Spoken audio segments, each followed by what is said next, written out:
Hey les bambins, j'espère que vous allez bien, en tout cas moi ça va nickel. On se retrouve aujourd'hui pour une vidéo sur la Bundesliga, la 18e journée. Mais avant de détailler le classement et les 9 matchs que je vais vous proposer, n'hésitez pas, un commentaire, un petit pouce et abonnez-vous. N'oubliez pas qu'actuellement je fais un défi sur un mois avec 3 montantes, une simple, une combinée de matchs et une multiple.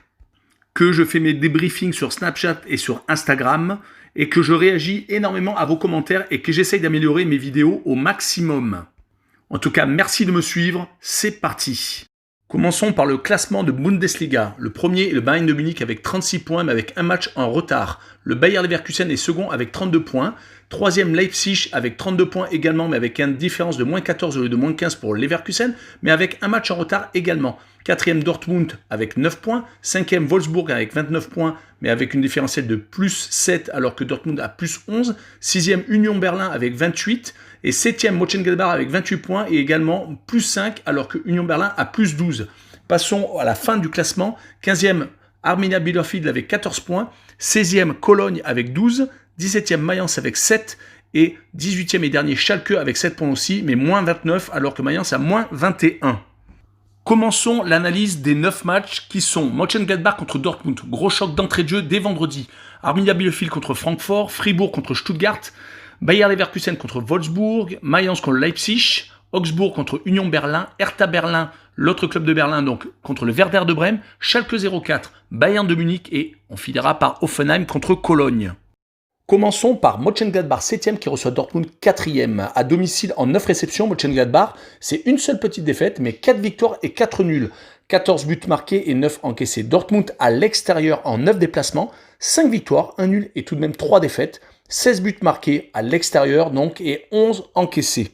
Sur les 6 dernières confrontations directes de 2018 à 2019, là c'est assez éloquent. 6 victoires de Dortmund et 0 de Mönchengladbach. Pour la tendance actuelle, on remarquera que Mönchengladbach depuis le début de l'année 2021, c'est 4 matchs et 3 victoires contre Arminia Bielefeld. Contre le Bayern de Munich où ils perdaient 2-0 et ils ont gagné 3-2, ils sont allés faire 2-2 à Stuttgart et ils ont battu le Werder de Brême lors de la dernière journée le 19 janvier. Pour Dortmund, c'était très bien parti avec des victoires contre Wolfsburg et Leipzig, donc toujours en 2021. Ils se sont un peu plus calmés avec un match nul à domicile contre Mayence et une défaite contre Leverkusen lors également de la dernière journée. Mon pronostic pour ce match va être un match bien entendu accroché. Je ne vois pas Dortmund perdre une deuxième fois à l'extérieur. Donc je vois le 1 but partout et avec également un but de Diaby qui est actuellement très en forme. Continuons avec l'Arminia Bielefeld 15e qui reçoit l'Eintracht de Francfort 8e. À domicile, c'est seulement 3 petites victoires et 5 défaites, 0 match nul, seulement 6 buts marqués à domicile, c'est pas extraordinaire en 8 matchs et 11 buts encaissés. Francfort à l'extérieur en 8 déplacements, c'est 3 victoires, 3 nuls et 2 défaites, assez équilibré. Entre ces deux équipes sur les 6 derniers matchs, entre 2007 et 2020, toutes compétitions confondues, c'est 2 victoires seulement de Francfort et 4 matchs nuls. Ils ont tendance donc vraiment tout le temps à s'accrocher. Pour la tendance actuelle, l'Arminia Bielefeld reste sur une victoire contre le Hertha Berlin lors de la 15e journée, mais avant ça, ils avaient perdu contre Mönchengladbach et Augsbourg à domicile. Ils restent néanmoins sur un 0-0 lors du 16 janvier à Hoffenheim.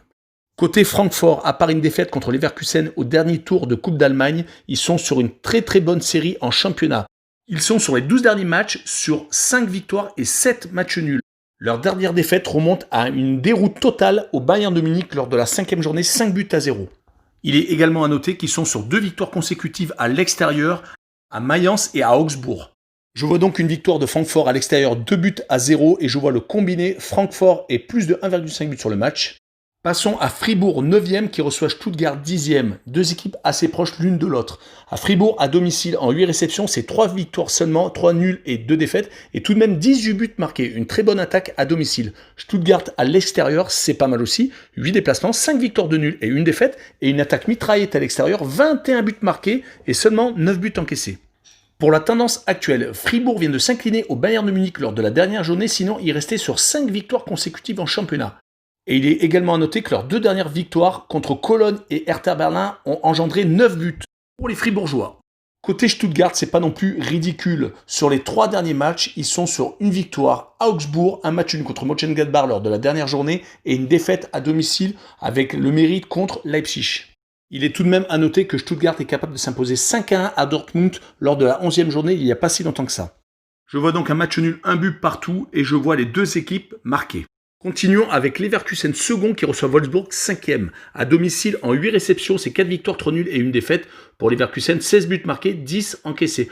Wolfsburg à l'extérieur, en 9 déplacements, c'est seulement 2 petites victoires, mais beaucoup de matchs nuls, 5 en particulier, et 2 défaites seulement. Concernant les 6 dernières confrontations directes, c'est 3 victoires de Leverkusen, toutes à l'extérieur à Wolfsburg. Et 2 victoires de Wolfsburg, toutes à Leverkusen. Et un dernier match nul lors de la première journée de cette saison. Concernant la tendance actuelle, Leverkusen viennent de sortir de 2 victoires à domicile consécutives contre Dortmund et contre l'Eintracht de Francfort en Coupe d'Allemagne. Sinon, à l'extérieur, c'est assez moyen depuis le début de l'année. Ils sont sur 2 défaites à l'Union Berlin et encore à Francfort. Concernant Wolfsburg, ils sortent d'une victoire à Mayence, mais il est à remarquer qu'à l'extérieur, chez les gros, que ce soit contre Dortmund ou le Bayern de Munich, ils perdent à chaque fois. Je vois donc une victoire 2-1 du Bayer Leverkusen, et je mettrai un combiné victoire de Bayer Leverkusen et plus de 1,5 but sur le match. Continuons avec Leipzig 3e qui reçoit Mayence 17e. À domicile, Leipzig en 8 réceptions, c'est 6 victoires, 1 nul et 1 défaite. Du très solide. 17 buts marqués et seulement 6 petits buts encaissés. Mayence à l'extérieur en 8 déplacements, c'est une petite victoire, 2 nuls et 5 défaites. 9 buts marqués et 19 encaissés. Sur les 5 dernières confrontations directes, 4 victoires de Leipzig et 1 match nul. Sur les 4 victoires de Leipzig, 3 à domicile et 1 à l'extérieur lors de la saison dernière. Sur la tendance actuelle, Mayence, c'est pas extraordinaire du tout. Sur les 5 dernières réceptions, 5 défaites, Coupe d'Allemagne comprise, sans même marquer un seul but. Du côté de Leipzig, ils ressortent d'un 2-2 à Wolfsburg, sinon ils étaient sur 3 victoires consécutives à l'extérieur, à Stuttgart, à Augsbourg et à Hoffenheim, Coupe d'Allemagne compris. Je vois donc une victoire de Leipzig 2-0, et je vois le combiné Leipzig et moins de 4,5 buts sur le match. Poursuivons avec Augsbourg 12e qui reçoit l'Union Berlin 6e. À domicile en 8 réceptions, Augsbourg n'a gagné que 2 matchs, fait 2 nuls et 4 défaites. 9 buts marqués, 15 encaissés. Quasiment 2 par match. L'Union Berlin à l'extérieur en 7 déplacements, 3 victoires, 3 nuls et une seule petite défaite. Sur les 6 dernières confrontations directes entre 2010 et 2020, D2 et D1 comprises. Augsbourg a 2 victoires, Union Berlin 1 et 3 matchs nuls. Sur la tendance actuelle, Augsbourg, c'est pas extraordinaire à domicile. Coupe d'Allemagne comprise, ils sont sur 3 défaites consécutives contre Stuttgart, Leipzig et Francfort. Ils ont beaucoup plus de réussite à l'extérieur, où ils se sont imposés à Cologne et à l'Arminia Bielefeld lors de la 12e et 14e journée. Pour l'Union Berlin, ils sont sur les 5 derniers matchs, 3 victoires, 1 nul et 1 défaite. Une des 3 victoires est leur dernier déplacement effectué au Werder de Brême lors de la 14e journée. Je vois donc une victoire de l'Union Berlin 1-0, avec également un Drew no bet, donc l'Union Berlin vainqueur. Passons au Hertha Berlin 14e qui reçoit le Werder de Brême 13e. À domicile, les Berlinois, c'est assez moyen en 8 réceptions, seulement 2 petites victoires, 2 nuls et 4 défaites, 10 buts marqués et 15 encaissés, quasiment 2 buts par match. Brême à l'extérieur en 9 déplacements, c'est que 2 petites victoires, mais beaucoup de matchs nuls, 4 et 3 défaites, 11 buts marqués, 13 encaissés. Sur les 6 dernières confrontations directes, c'est beaucoup de matchs nuls, 4 et une victoire de chaque côté. Pour ce qui est de la tendance actuelle, le Hertha Berlin, c'est actuellement un peu le trou. Ils viennent de s'incliner 3-0 lors de la dernière journée contre Hoffenheim à domicile. Ils étaient également sur 2 défaites à l'Arminia Bielefeld et à Fribourg et une seule petite victoire contre le dernier de la classe. Un match nul contre Cologne est venu un peu égayer lors de la 16e journée leur triste bilan. Du côté de Brême, ils viennent de s'incliner à Mönchengladbach 1-0. Sinon, ils étaient sur une série de 2 matchs sans défaite. Contre Augsbourg, ils s'étaient imposés lors de la 16e journée 2-0 et avaient fait match nul à Leverkusen, ce qui n'est pas rien. Je vois donc un match nul entre ces deux équipes, un but partout, et je vois les deux équipes marquées. Continuons avec l'avant-dernier match, Schalke 18e qui reçoit le Bayern de Munich premier. À domicile, en 8 réceptions, c'est une petite victoire arrivée il n'y a pas si longtemps que ça. 2 matchs nuls et 5 défaites, 7 buts marqués et 13 encaissés. Le Bayern de Munich à l'extérieur en 8 déplacements, 5 victoires, 1 nul et 2 défaites. 18 buts marqués et 14 encaissés. Sur les 6 dernières confrontations directes, inutile de dire 6 matchs, 6 victoires pour le Bayern de Munich. Concernant la tendance actuelle, comme je vous ai dit tout à l'heure, lors de la 15e journée, il y a 2 journées donc, Schalke s'est imposé contre Hoffenheim 4-0 à domicile. Sinon, à part des victoires en Coupe d'Allemagne, ils sont sur quasiment que des défaites. À Francfort, au Hertha Berlin, contre l'Arminia Bielefeld à domicile, contre Fribourg à domicile, contre Leverkusen à domicile, contre Wolfsburg à domicile. et souvent sans marquer de but. Du côté du Bayern, ils viennent de se refaire la cerise en battant Fribourg 2-1. Ils restaient sur 2 matchs sans victoire, à Mönchengladbach et contre Kiel en Coupe d'Allemagne. Sinon, ils ont tendance à enchaîner les victoires contre Mayence, Leverkusen, Wolfsburg lors de la 12e, 13e et 14e journée. Je vois donc une victoire du Bayern 3-0 assez facile et je mettrai le Bayern avec un handicap de -1, donc il faut qu'il gagne par au moins 2 buts d'écart.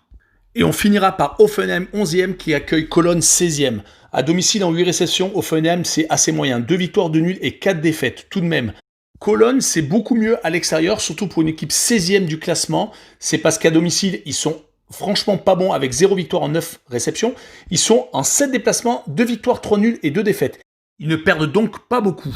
Par contre, sur les 6 dernières confrontations directes de 2017 à 2020, c'est 5 victoires d'Hoffenheim et 1 match nul.